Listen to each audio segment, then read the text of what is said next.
जिस भाव की जागृति भैया जी शिष्यों के भीतर नहीं हो पाती, और आज एक बात सुनकर मन बहुत श्रद्धा से परिपूरित हो उठा। दुबे जी पढ़ते थे और उस काल में उन्होंने कादम्बनी पत्रिका में अनेक महापुरुषों के नाम पढ़े, उनके बारे में कुछ कुछ पढ़ा। और श्री देवराहा बाबा के बारे में जब आपने पढ़ा तो अभी दर्शन नहीं हुआ, केवल पढ़ा और पढ़ने मात्र से अपने सद्गुरु के रूप में अपना संपूर्ण समर्पण श्री देवराहा बाबा के चरणों में कर दिया। प्रत्यक्ष दर्शन नहीं हो पाया, और दर्शन का योग बने उसके पहले ही पूज्य देवराहा बाबा श्री ठाकुर जी की नित्य सन्निधि में पहुंच गए। लेकिन उस पार बाबा के मंगलमयी समाधि का दर्शन करके, बाबा के विग्रह का दर्शन करके और बाबा को ही अपने गुरु के रूप में स्वीकार किया। और महाराज जी वो श्रद्धा जहाँ प्रत्यक्ष मिलना भी न हुआ हो, संग भी न हुआ हो, केवल कादम्बनी में पढ़कर के वह श्रद्धा उत्पन्न हो गई कि आज इस स्थान को उन्होंने देवराहा बाबा भक्ति धाम के रूप में प्रकट कर दिया। हम प्रार्थना करते हैं ठाकुर जी श्री जी से ऐसी ही गुरुनिष्ठा हम लोगों के भीतर आवे। महाराज जी वेद में लिखा है आचार्यवान पुरुषो वेद। आचार्यवान पुरुषो वेद, इसका अर्थ होता है आचार्य निष्ठा, गुरु निष्ठा जिसमें नहीं होती है वह चाहे जितना उत्तम कोटि का साधक ही क्यों न हो, कठोर से कठोर साधना ही क्यों न करता हो, किंतु आचार्य निष्ठा, गुरु निष्ठा यदि उसके भीतर नहीं है तो वह भगवत तत्व की अनुभूति प्राप्त नहीं कर सकता। वेद भगवान की वाणी है, भगवत तत्व की अनुभूति आचार्यवान, आचार्यवान में आचार्यनिष्ठ, गुरुनिष्ठ, गुरुनिष्ठ को ही भगवत तत्व की अनुभूति होती है। परोक्ष अनुभूति भी बिना गुरुनिष्ठा के नहीं होती है, और जब परोक्षानुभूति ही नहीं होती है तो अपरोक्षानुभूति कैसे हो सकती है? आप लोग हमारी भाषा समझ रहे हैं कि नहीं? परोक्षानुभूति किसको कहते हैं? हमने प्रत्यक्ष देखा नहीं, अनुभव नहीं किया, लेकिन किसी प्रामाणिक महापुरुष की वाणी से सुना अथवा किसी आर्ष सद्ग्रंथ में पढ़ा तो हमने उस पर विश्वास कर लिया। भले ही हम प्रत्यक्ष अनुभव नहीं कर सके, पर आचार्य संतों की वाणी से, गुरुजनों की वाणी से सुना और गीता, भागवत, रामायण, भक्तमाल आदि के माध्यम से पढ़ा या सत्संग के रूप में सुना, तो सुन करके हमने विश्वास कर लिया भगवान की भगवत्ता पर कि भगवान सर्वगत, सर्वरूप, सर्वमय हैं। इसको कहते हैं परोक्षानुभूति, जो ग्रंथ के माध्यम से होती है, सत्संग के माध्यम से होती है। और अपरोक्षानुभूति इसको कहते हैं जहां अपलक नेत्रों से नित्य विहार का दर्शन होता है,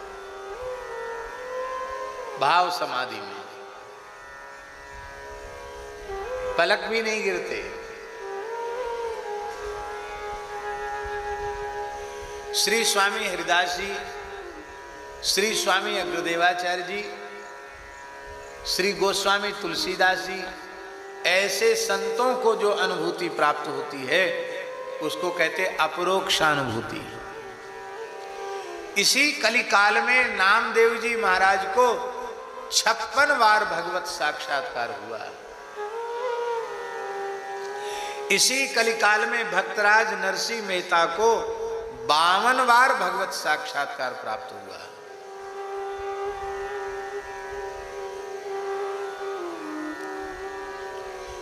इसी कलिकाल में कितने महापुरुष सदेह निकुंज पधारे।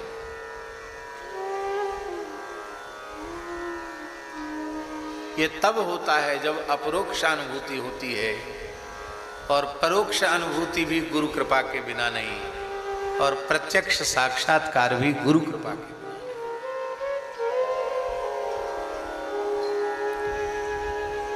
इसलिए साधक की पूंजी है आचार्य निष्ठा, साधक की पूंजी है गुरु निष्ठा।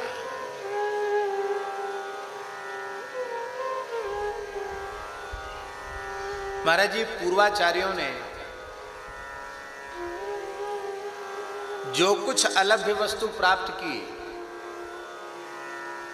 वो ठाकुर जी की निष्ठा से नहीं, वो आचार्य निष्ठा से प्राप्त किया। श्री हरिदास नाम जप के सब कुछ प्राप्त कर लिया।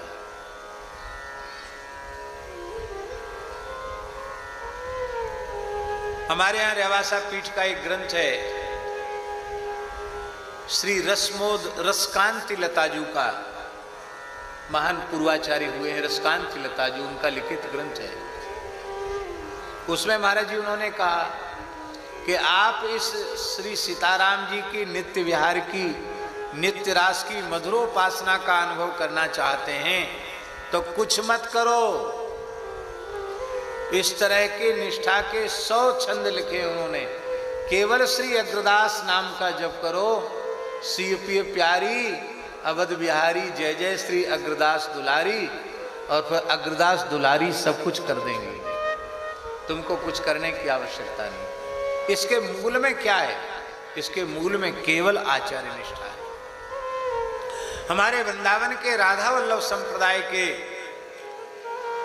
श्री हित दामोदर दास जी ने, जिन्होंने हरिवंश महाप्रभु का प्रत्यक्ष दर्शन नहीं किया था, गुरु रूप में उन्हें स्वीकार कर लिया था, और वो शिष्य बनना चाहते थे, वृंदावन आना चाहते थे, उसके पूर्व ही सूचना प्राप्त हुई कि श्री हरिवंश महाप्रभु तो सदैव निकुंज पधार गए। महाविरह हो गया महाराज जी। और उसी जबलपुर के निकट गढ़ा क्षेत्र में, उसी जंगल में अत्यंत आर्त भाव से श्री हरिवंश श्री हरिवंश श्री हरिवंश यह नाम रटते हुए, पुकारते हुए महाराज जी आचार्य चरण को प्रकट कर दिया। अब आचार्य चरण तो वृंदावन छोड़ के जाएंगे नहीं, तो हरिवंश नाम के बल से श्रीधाम वृंदावन को प्रकट किया, गिरिराज जी को प्रकट किया, एक झरने के रूप में यमुना जी को प्रकट किया, और वृंदावन की लता पता वृक्ष सब कुछ प्रकट हो गया। तो श्री आचार्य चरण प्रकट हो गए और निज मंत्र प्रदान किया है महाराज जी। और संपूर्ण उपासना का रहस्य और संपूर्ण अपनी उपासना रसोपासना श्री हित हरिवंश जी ने केवल अपना करकमल सेवक जी के मस्तक पर पधरा करके प्रदान कर दिया। और जब सेवक जी वृंदावन आए तो गद्दी पर विराजमान श्री बंचन जी महाराज ने कहा कि हित 84 जी को सेवक वाणी के सहित पाठ किया जाए, ये आज्ञा प्रदान की। माने महाप्रभु जी की हित 84 जी के समान ही सेवक वाणी को आदर प्रदान किया। किसने प्रदान किया?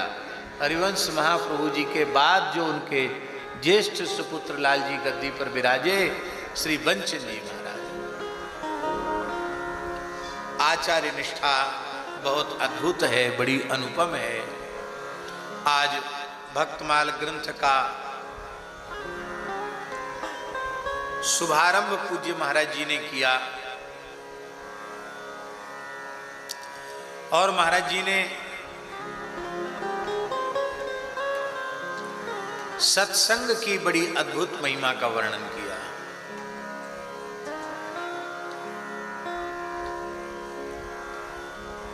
प्रियादास जी महाराज का जो एक भाव है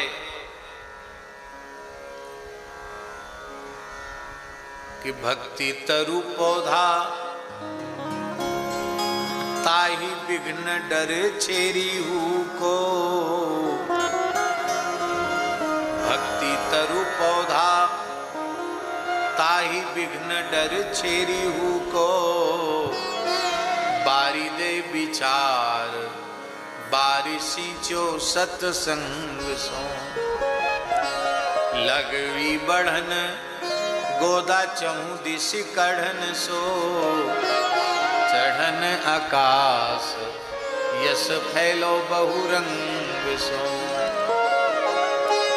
संत उर आलवाल शोभित विशाल छाया। जिए जीव जाल ताप गए यो प्रसंग सो। देखो बढ़वारी जाहि अजाहू की शंका होती। ताही पेड़ बांधे झूमे हाथी जीते जंग सो। ताही पेड़ बांधे झूमे हाथी जीते जंग सो। ताही पेड़ बांधे झूमे हाथी जीते जंग सो।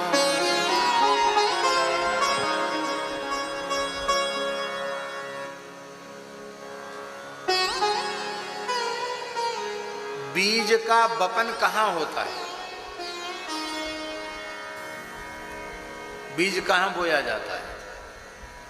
भूमि में। तो जैसी तैसी भूमि में बो दिया जाता है क्या?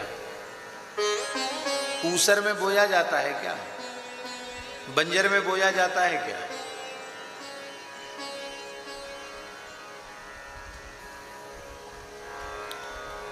भट्ठी के भूभर में गरम गरम कोयला राख जहाँ है उसमें बीज डालोगे तो भुन जाएगा, अंकुरित होगा क्या? पत्थर पर डाल दोगे तो उगेगा क्या?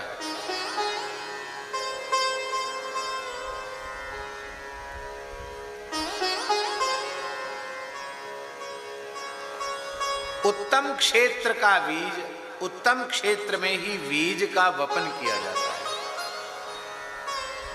और उस उत्तम क्षेत्र का नाम है संत सद्गुरु के चरणों में समर्पित अगाध निष्ठा रखने वाला सत्शिष्य। उस सत्शिष्य का हृदय ही क्षेत्र है। और खेत ऐसे तैयार नहीं होता कि यहां तो सब किसान लोग बैठे जानते हैं। खेत को तैयार करने में मेहनत करनी पड़ती है। हल कब चलाते हैं? गुड़ वाले मिश्रा जी बैठे हैं कि नहीं? नहीं बैठे। खेत कब चलाते हैं? खेत में हल कब चलाते हैं?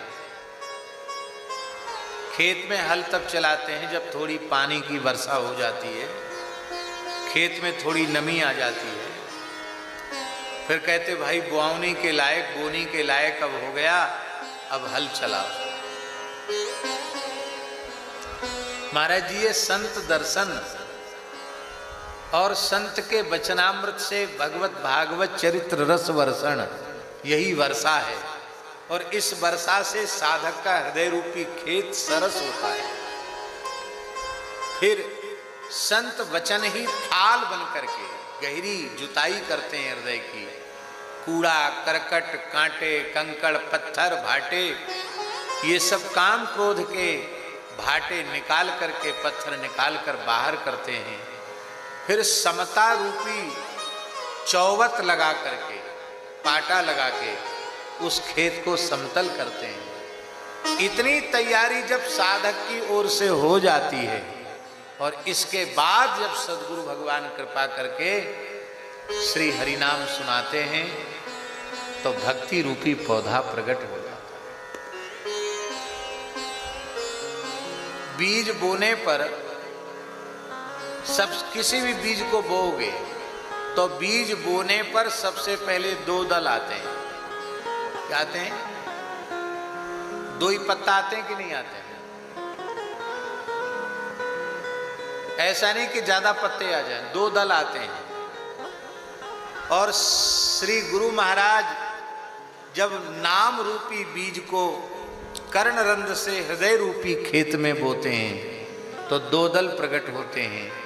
एक का नाम है रकार और दूसरे का नाम है मकार, अथवा रा और धा, कृष्ण, ये 2 दल प्रकट होते हैं। राम नाम, कृष्ण नाम, राधा नाम, ये 2 दल प्रकट होते हैं। और महाराज जी ये 2 दल ही एक युगलवर श्री श्याम सुंदर हैं और एक श्री रसिकेश्वरी रासेश्वरी श्री राधा रानी है। एक श्री रघुनाथ जी हैं तो एक श्री किशोरी जी हैं। नामी नाम से अलग नहीं है, नाम में ही नामी विराजमान है। और देखिए नाम में नामी विराजमान है इतना नहीं, नाम में ही रूप विराजमान है और नाम में ही लीला विराजमान है और नाम में ही धाम प्रतिष्ठित है। इसलिए केवल सत्शिष्य नाम को श्रद्धा पूर्वक गुरु प्रदत्त नाम, ये विशेष बात है। मनमुखी साधना नहीं, गुरु प्रदत्त नाम को अपने हृदय में धारण कर लेता है और निष्ठा पूर्वक उसका जप करता है तो उसको कहीं जाने की आवश्यकता नहीं। वो किसी वर्ण का हो, किसी आश्रम का हो, कहीं भी रहता हो, किसी भी अवस्था का हो, उसे वहीं रहकर सब कुछ प्राप्त हो जाए। और हमारे वृंदावन के रसिक महापुरुषों ने तो घोषणा कर दी। महाराज जी की वाणी से आप लोग कई बार सुनते हैं, हमने तो महाराज जी की वाणी से सुना है, उनकी सुनी ही बात भी आपको सुना रहे हैं। नाम वाणी जहां श्याम श्यामा तहां नाम,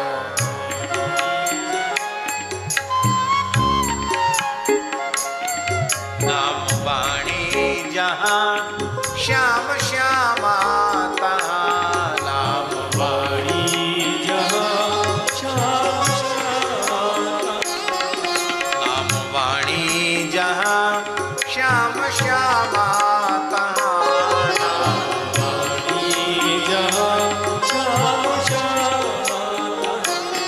नाम वाणी निकट श्याम श्यामा प्रकट, नाम वाणी निकट श्याम श्यामा प्रकट, नाम वाणी निकट श्याम श्यामा प्रकट, नाम वाणी निकट श्याम श्यामा। जहाँ नाम और वाणी है वहीं युगल सरकार है, और जहां साधक के हृदय कुंज में नाम वाणी प्रतिष्ठित है, श्याम श्यामा का प्रकाश भी।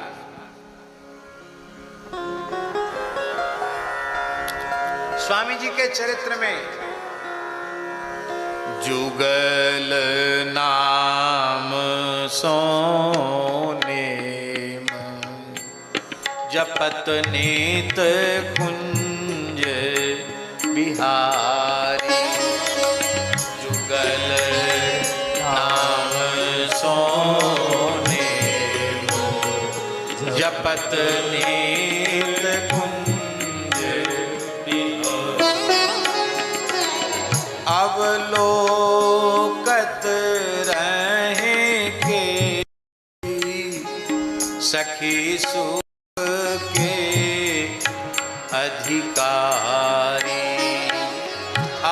अवलोकत रहे के लिए सखी सुख के अधिकारी, अवलोकत रहे के सखी सुख के अधिकारी,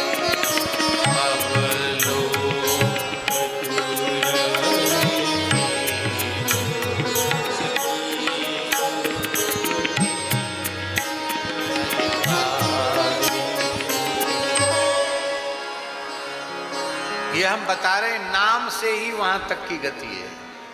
यद्यपि साक्षात यूथेश्वरी सर्वेश्वरी श्री ललिता जी हैं, लेकिन हम लोगों को सीख देनी है ना अपने चरित्र के माध्यम से। तो जुगल नाम सोने जपत नित कुंज बिहारी। और इसका फल क्या है? अवलोकत रही केली सखी सुख के अधिकारी। अधिकारी का अर्थ वो अधिकारी नहीं, सखियों का जो सुख नित्य विहार है वो स्वामी जी के अधिकार की वस्तु है। वो जिसे देना चाहें उसे देंगे, जिसको नहीं देना चाहे नहीं देंगे। भैया ये जो भोंपू है इसको थोड़ा किनारे करो, हमको कुंज बिहारी जी का दर्शन नहीं होगा, दूर से ले ले। अवलोकत रहे केल सखी सुख के अधिकारी। और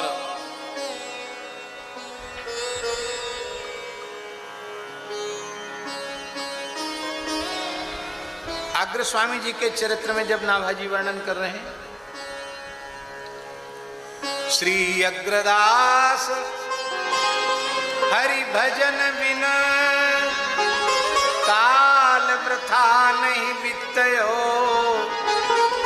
एक निमिष एक क्षण भी बिना नामस्मरण के नहीं जा रहा। श्री अग्रदास